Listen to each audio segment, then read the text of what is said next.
제20대 대통령 선거 출마를 선언합니다. 사랑하는 국민 여러분, 촛불 시민 여러분, 정의, 공정, 법치, 이것이 추미애의 전공법입니다.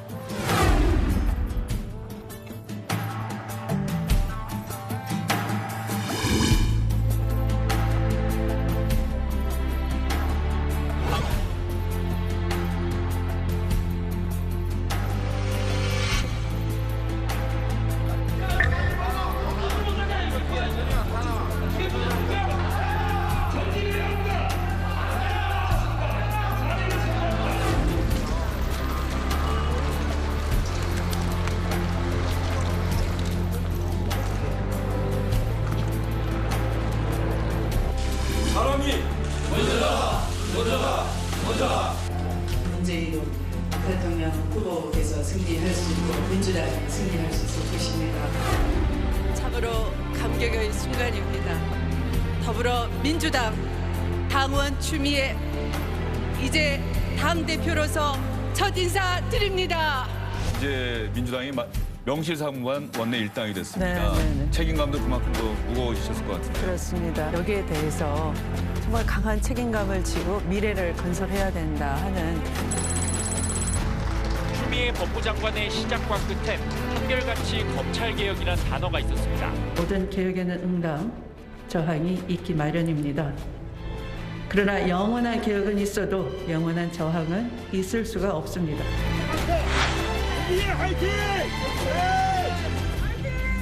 검찰이 직접 정치를 한다는 것은 민주주의의 위기를 초래하는 것이 역사가 증명을 하는 것이죠. 그래서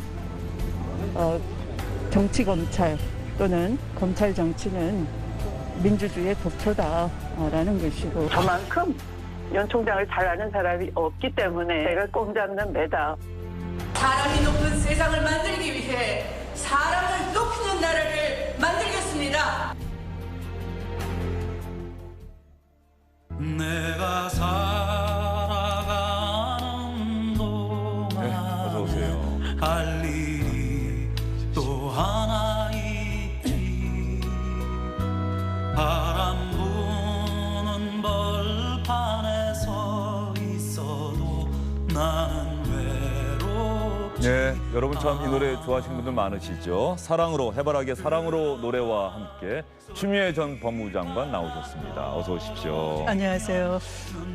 저희가 좋아하신 노래를 한번 선택을 해달라고 했는데 원래 이 사랑으로 노래 예전부터 좋아하셨어요? 네네네. 항상 이 정치하면 기본적으로는 사람에 대한 따뜻한 사랑이 없이는 불가능하죠. 그게 외로울 때도 힘이 되고요. 또 항상 어두운 곳에 손을 내밀 그런 마음의 준비가 돼 있어야 되고요. 검찰개혁 한복판에서도 많은 꽃바구니 보내주신 분들 바로 그런 응원과 격려 또 저는 그게 부응해서 또 항상 인권이 존중받는 그런 법치, 법치의 목표가 사람 존중이거든요. 네, 그런 가장 힘없는 사람에게 따뜻한 손길을 내밀어 줄 수 있는 그런 사법 행정 개혁 이것이 필요하다. 그런 마음의 제 태세라고 할까요? 예. 네. 추미애 전 장관님 덕분에 저도 오랜만에 사랑으로 들으니까 좋습니다. 네.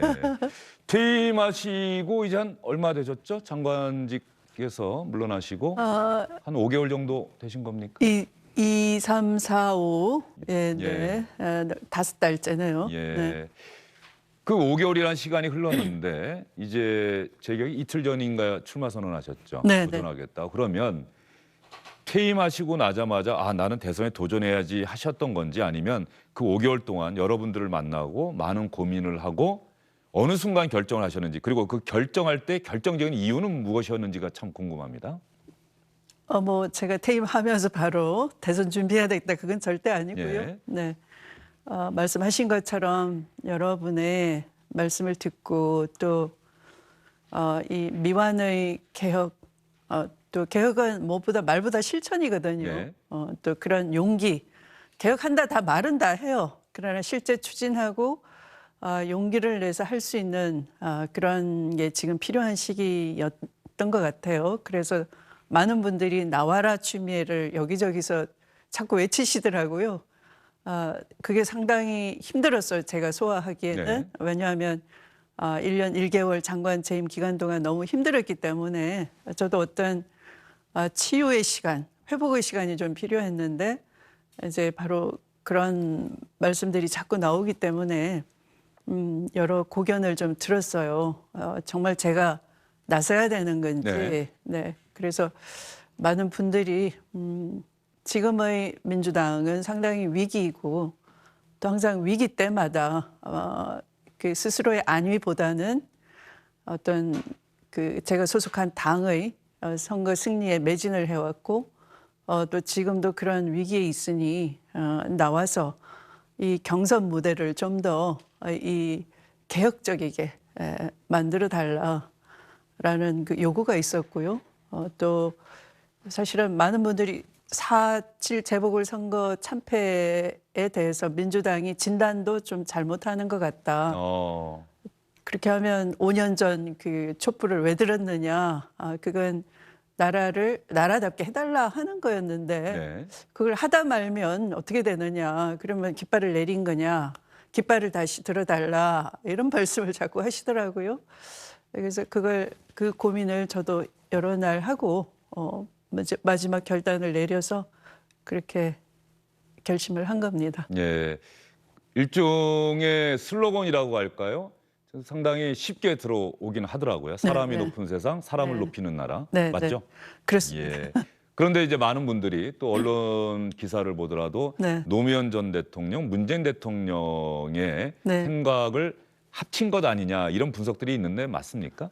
김대중 대통령께서는 분단과 독재의 전공법으로 모든 걸 거셨어요. 네. 정말 생명까지 내놓으신 분이었고요. 또 노무현 대통령 역시 반칙 특권에 맞서서 치열하게 그 전공법으로 맞짱을 뜨신 분이고요. 문재인 대통령은 무한한 그 인내심으로 또한 그런 정신을 보이시고 있고요. 저는 그 세 분의 대통령 당선에 역시 이 곁을 지키고 헌신하면서 함께 이뤄낸 것을 제 정치의 가장 보람으로 여기기 때문에 역시 지금의 이 여러 가지 불공평, 양극화, 불평등에 힘들어 하시잖아요. 그래서 그것을 전공법으로, 그러니까 정의, 공정, 법치, 네. 제가 그걸 줄여서 전공법이라고 했고요. 또 그 전공법이라는 건 어떤 물러섬, 소심함 이런 걸 좀 극복하자라는 의미가 있어서 전공법의 깃발을 제가 높이 들겠다라고 한 거죠. 그래서 말씀하신 것처럼 면면이 제가 함께 가꾼 역사에 그 세 분 대통령의 그 뜻을 이어 달리게 하겠다라는 뜻이 담겨 있습니다. 추미애 전 장관이 정치권에 들어온 지가 15대 총선 때니까 벌써 25년 지난 거죠. 그러네요. 네. 25년 전에 추미애 전 장관이 정계 입문했을 때 당시 기사들이 상당히 많이 쏟아졌었고 네네. 또 김대중 전 대통령이 어디서 이런 분을 구해왔지 이렇게 궁금했던 기억도 납니다. 네. 그 당시 김대중 전 대통령이 어떤 말로 같이 정치합시다라고 설득을 하던가요? 직접 설득은 제가 이제 저를 아는 분들이 제가 어떻게 판사를 했는지를 아는 분들이 예. 좀 도와달라고 하셨어요. 그래서 제가 마지막 결정을 하기 전에는 사인을 해야 결정이 되는 건데 사인을 하기 직전에 좀 맞선을 보고 싶다 했어요. 대단히 용기 있죠. 그 거물 정치인을. 예. 그랬더니 만나자고 연락이 왔어요. 그래서 그분의 이 땅의 그 정말 평화 통일에 대한 이 강인한 의지 또 그걸로 목숨까지 위험 지경에 빠졌었는데 그걸 다 겪어내신 그 인내심, 단단함 그런 걸 쭉 한 2시간 이상씩 제게 말씀을 해주셨어요. 나 하나를 설득하기 위해서 이렇게 긴 시간을 진지하게 말씀하시는 거 보고 이분의 진정성, 역사에 대한 헌신성 또 해내겠다 하는 걸 제가 신뢰가 생겼어요. 그 자리에서 입당원서를 쓰게 됐습니다. 예. 그게 벌써 25년 전 일이고요. 25년 동안 국회의원 5번 하셨죠? 네. 그리고 민주당 대표 지내시고 장관도 하시고 이제 대선에 도전하겠다. 그렇게 이야기를 하셨는데 추미애 전 장관 나오시면은 아마 대선 도전 선언하시고 언론 인터뷰 몇 번 하셨는데 늘 윤석열이라는 이름이 같이 나올 수밖에 없지 않습니까? 저도 오늘 추미애 전 장관 나오신다고 해서 SBS 네. 지난해 기사를 한번 검색을 해봤어요. 네, 네. SBS 이제 보도정보 시스템에 있는 기사를 검색해봤더니 네, 네. 한 1,500건 정도가 되더라고요. 그렇던가요? 예, 뭐 스트레이트 단신 기사에 리포트 기사에. 네. 자, 추미애 전 장관 이제 도전하시고 뭐 출마를 선언하시자마자 여권 주자들 사이에서는 의미 있는 지지율을 기록했다는 네, 평가는 네. 받고 있는데 네. 윤석열 전 총장은 지금 압도적으로 야권에서는 네. 1위란 말이죠. 네. 그리고 윤석열 전 총장을 잡는 매가 되겠다고 자임을 하셨단 말이죠.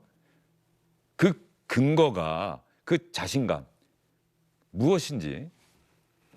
이미 말씀드렸습니다. 전공법. 예. 네, 정의, 공정, 법치. 네, 그러니까 국민을 보호하라고 위임한 국가 공권력을 검찰총장은 거의 마지막 공직이어야 돼요. 대통령직을 넘보면 안 되는 겁니다. 그런데 바로 대선 직행을 하는 거죠. 그러면 본인이 정의롭다, 공정하다 했던 그 검찰 수사가 어떻게 되겠습니까?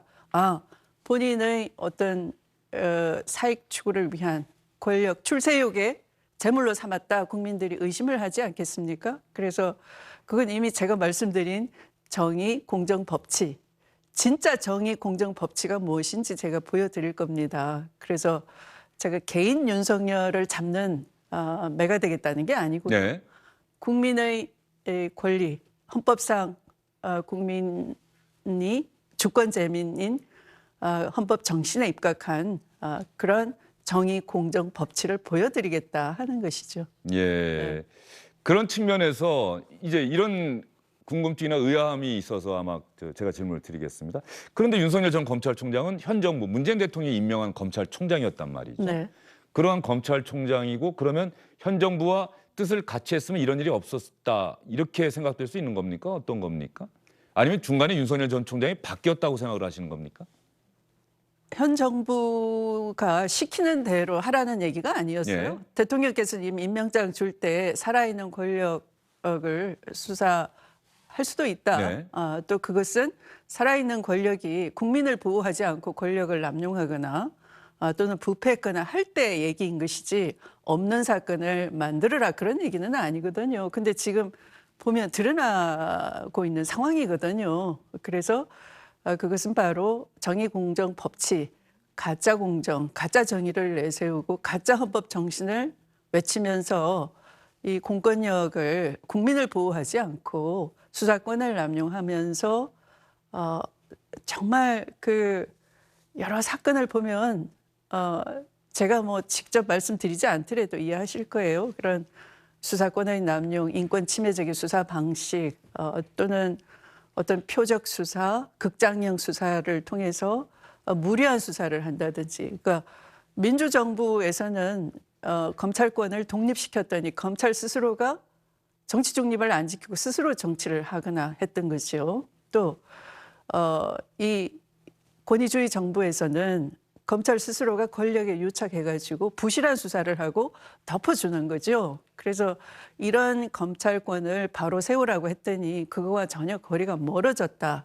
그것을 제가 장관으로서 바로 잡으려고 2차례 수사 지휘를 하고 감찰도 해보고 감찰 결과 가지고 징계 청구도 했던 것이고요. 지금 재판 중에 있기 때문에 무엇보다 정치를 한다고 할 게 아니라 겸손해야 되는 겁니다.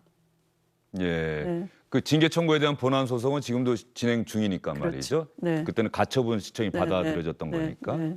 그러면 제가 그 부분은 이 질문까지 드리고 워낙 네. 많이들 얘기를 하셨으니까 네. 윤석열 전 총장이 조국 전 장관에 대한 수사를 하지 않았더라면 이건 뭐 가정이라는 것 자체가 사실 정치에서는 의미가 없는 거긴 합니다만 그랬더라면 상황은 달라졌을까요? 근데 조국 전 장관 부인 정경심 교수는 1심에서 유죄를 받았단 말이죠. 이건 또 어떻게 생각을 해야 되는 거죠? 그러니까 무차별적인 수사를 했다라고 좀 전에 네. 말씀을 하셨는데 네. 뭐 그런 수사 방식에 대한 비판은 비판대로 존재하는데 수사의 결과가 법원에서 유죄로 인정받았다는 이 수사의 상황은, 예. 그러니까 자연스럽게 불법과 비위 수사의 단서가 있으면 법무부 장관이라고 해서 수사 안 할 수가 있겠습니까? 하는 건 너무 당연한 예. 거죠. 문제는 그게 아니고 그런 수사의 단서가 자연스럽게 있었던 거라기보다는 대통령의 인사권에 대한 도전이 의심스럽고요.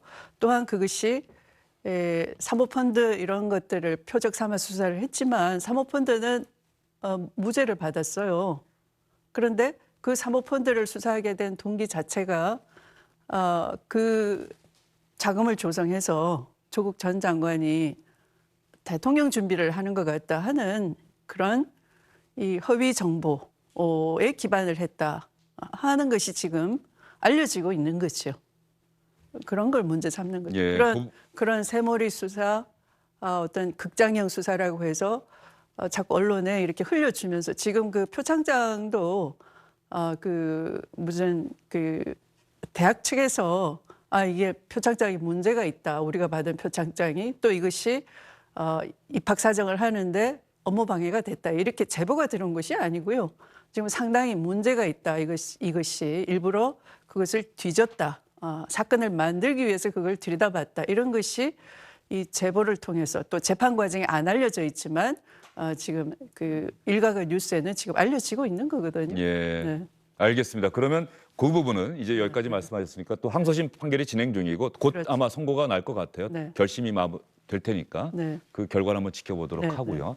그 과정에서 지난해 기사가 많이 나왔던 이유 중에 하나가 추미애 장관이 검찰개혁 드라이브를 걸고 그래서 뭐 대통령도 인정을 했습니다. 공수처 이런 검찰개혁은 추미애 전 장관이 아니었으면 힘들었을 것이다.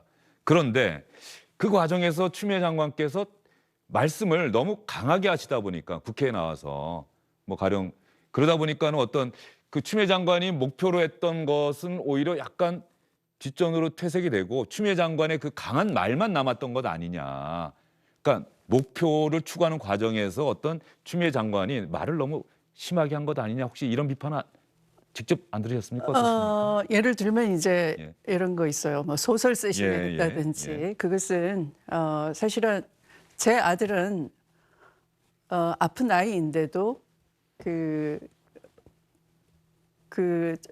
휴가를 정상적으로 병가를 얻어서 수술을 받고 또 복귀를 해서 만기 제대를 했어요. 그런데 이걸 탈영했다고 국민의힘당 간사위원이 고소를 하고 네. 또 그렇게 언론에 일방적으로 유포를 해서 언론은 팩트에 기반하지 않고 의혹이 있다, 탈영 의혹이 있다 이렇게 명예훼손적인 걸 자꾸 시비를 거는데 제가 병원 진단서도 준비하고 있고 다 소명을 했는데도 그렇게 우긴단 말이에요. 그래서 저한테 물으면 제가 그대로 차분하게 소명을 할 것 같으니까 뒤에 있는 법무부 차관을 이렇게 세워가지고 당신이 차관이 된 것은 병력 비리가 있는 아들 사건을 무마한 그 포상으로 그 자리에 간 거 아니냐 이런 식으로 질문을 하는 거죠.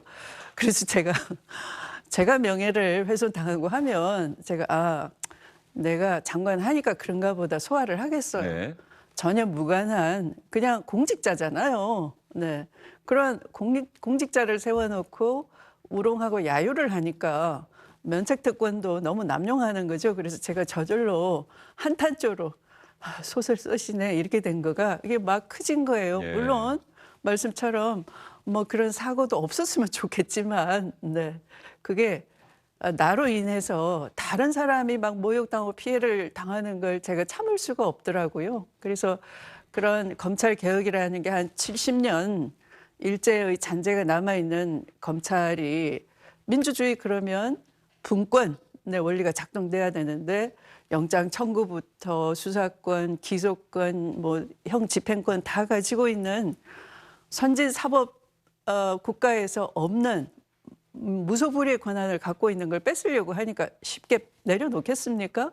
저항은 뭐 예상이 되는 거죠. 그러니까 그 70년 만에 제대로 개혁하는 장관에 대한 검찰 조직의 저항에 대해서 조금 언론도 객관적인 이 시선을 갖지 못했던 것 같고요.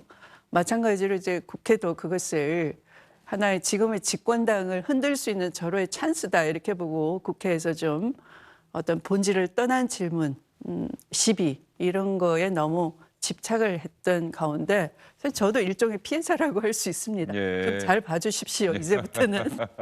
그때 그렇게 발언하시고 네. 기사가 크게 나고 네. 그랬을 때 혹시 집에서 네. 곰곰이 생각하면서 아 내가 이 말을 좀 참을 걸 뭐 이런 생각 좀 안 해보셨어요?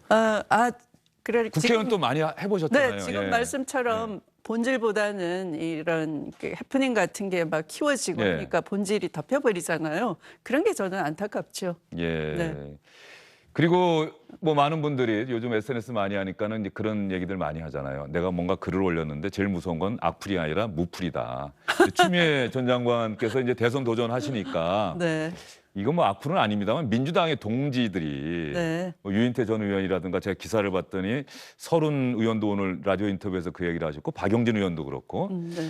꽁자는 매라고 하셨는데 네. 추미애 장관이 대선에 도전하는 게 민주당에 도움이 될까? 상당히 직설적으로 추미애 장관의 대선 출마에 반대한다는 의사를 밝히고 있는데 다 기사 보셨을 거예요. 네. 예. 지난번 재보궐선거에서 마찬가지로 오세훈 후보와 또 부산의 그 박형준 후보에 대해서는 뭐 LCT라든지 오세훈 시장 같으면 수서에 있는 그 그린벨트에 네. 대한 보상 문제 이런 여러 가지 문제가 있었죠. 민주당은 저들의 문제가 저절로 알려지면은 저런 분들은 낙선할 거다라고 굉장히 많이 호언장담하는 분들이 있었어요. 윤석열의 문제는 윤석열의 문제예요. 제 문제가 아니에요. 그죠? 그러면 윤 총장 보고 나오지 말라라고 해야 되는데 윤 총장 때문에 제가 나오면 커진다 그러면 그분들은 오세훈 시장 선거운동을 한 거나 마찬가지고 박형준 시장 선거운동 하는 거나 마찬가지고 민주당 소속이면서 윤석열 총장 대권 가도 편안하게 꽃길 열어주는 거나 마찬가지인 거예요. 물어보고 싶어요. 윤석열 전 총장 이대로 대선 직행하고 아무 소리 안 하고 가만히 있다가 그분이 대통령 되는 거를 윤태 의원, 서른 의원, 우리 박용진 후보가 원하십니까? 라고 묻고 싶으네요. 예, 알겠습니다. 네. 추미애 전 장관 나오신다고 해서 제가 기억이 났어요. 네. 2016년에 민주당 대표 시절에 네. 그때 아마 박근혜 전 대통령 국정농단 사건이 불거지고 이제 한 해를 마무리하는 시점에 마지막 인터뷰로 나오셨어요. 그때 네. 인터뷰를 제가 한번 찾아봤습니다. 네, 네. 그런데 지금 아마 송영길 대표의 심경을 그 당시 추미애 대표가 했던 것 같은데 기억이 안 나실 겁니다. 한번 같이 보도록 하겠습니다. 네. 제가 한 2달 전에요. 당은 중심을 잡고 후보들을 띄워드리는 그런 배 역할을 할 것이고요. 그 선장은 당 대표입니다. 그래서 후보들께서는 당신들의 그 정치 철학과 신념으로 국민에게 마음에 드는 말씀을 하셔가지고 국민에게 희망도 드리고 비전도 드리면서 지지율을 올리십시오. 얼마든지 자유 발언하셔도 좋습니다. 이렇게 했어요. 그랬더니 사이다 발언과 고구마 발언도 나오고 뭐 굉장히 잘 하시는 것 같습니다. 네. 지지하시는 차기 후보감이 있으시죠? 개인적으로는. 없죠, 당대표로서는. 네. 당대표가 아닌 네. 당원으로서는 어떻습니까? 있을 수가 없죠, 저는. 네. 그래서 저는 갑자기 지지율을 확 올려놓은 후보를 보면 저절로 눈이 반짝반짝합니다. 왜냐하면 개인의 지지율도 올리고 또 이 경선을 역동적으로 만들어줄 징조도 보이시고 당에 기여해 주시는 것이고요. 또 그걸 당 지지율도 견인해 주기 때문에. 자, 저 당시에 추미애 대표는 지지율을 확 올려주는 경선 후보를 보면 눈이 반짝반짝 거린다고 말씀하셨는데 이제 지지율을 확 끌어올려서 송영길 대표의 눈을 반짝반짝거리게 해야 할 텐데 어떻게 그렇게 하고 싶습니다. 예. 네, 네. 어떻게 하면 그렇게 될 것 같다는 생각이 듭니까? 제가 파주에서 일부러 대선 후보 나가겠습니다라고 했던 예. 것은 파주가 평화 다시 시작으로 하는 이 간판이 보이는 곳이거든요. 서울, 평양, 개성을 가로지르는 일본 국도 네, 근처인 네, 네. 거죠? 예. 그 촛불 정부, 촛불 국민 이 말도 요즘 쓰지 않고요. 또 제발 그만하라 라는 분도 당 안에 있고요. 그러니까 많은 지지자들이 사실은 좀 솔직히 말하면 우라통도 터지고 답답하죠. 네. 촛불 다시 시작으로도 우리가 다시 이렇게 해야 되는 거죠. 그분들한테, 지지자들한테 흥이 나고 신이 나야지만 민주당 지지가 올라가는 것이고 민주당 후보가 되는 것이죠. 우선 제 역할은 그런 촛불 재점화이고요. 또 역시 평화 재점화이고요. 지금 대단히 소중한 기회이라고 할 수 있어요. 며칠 전 그 문재인 대통령께서 타임지 표지가 됐어요. 네. 라스트 오퍼 마지막 제안. 마지막 제안 하고 싶다. 우리 언론이 좀 크게 받았으면 좋겠어요. 그냥 레임덕 대통령이라고 자꾸 할 게 아니고 마지막 임기 얼마 안 남았는데 대통령이 마지막을 그렇게 남북 관계를 외교의 주요 주제로 꺼내신 거잖아요. 그러면 저는 지금 바이든 정부와 문재인 대통령 잘 맞을 것 같고요. 우선 그런 평화 외교 또는 인권 외교, 이런 민주주의 외교, 건강한 민주주의 외교, 절차적 외교, 투명한 외교, 예측 가능한 외교, 이게 맞을 것 같고요. 그렇기 때문에 바이든 정부는 이제 시작했고 다음 정부는 민주당 정부면 이 남북관계, 예. 평화 정착 이게 아주 반석 위에 올라갈 것 같습니다. 저는 그걸 하고 싶은 거죠. 예, 네. 알겠습니다. 앞으로 한 달 뒤, 두 달 뒤에 우리 추미애 전 장관의 대선 후보 지지율이 어떻게 나올지 또 지켜보도록 하고요. 네. 저희가 늘 대선 주자들 나오시면은 그러니까 정치인 그 추미애가 아니라 인간 추미애, 정치권에 입문하기 전에 어떠한 삶을 살아오셨는지 사진을 좀 준비해달라고 늘 말씀을 드렸는데 어떤 사진을 준비하셨는지 한번 보도록 하겠습니다. 아, 저게 몇 살 때입니까? 저게 아마 한 30대 초반. 30대 초반 판사 네, 시절입니까? 네. 그러면? 그렇죠. 네. 예. 아이고 지금하고 예 남편과 네, 예. 저 당시에 머리가 이렇게 저 머리가 유행이었던 모양입니다. 그런 예. 거 같아요. 그래서 연애하시고 또 결혼하시고 네. 아 이제 저 때가 그러면 96년 그 즈음인가요? 그렇죠. 예. 저기가 아마 광주 무등산 아닌가 싶어요. 예. 김대중 전 대통령, 네, 네, 고 이호 여사. 예. 네.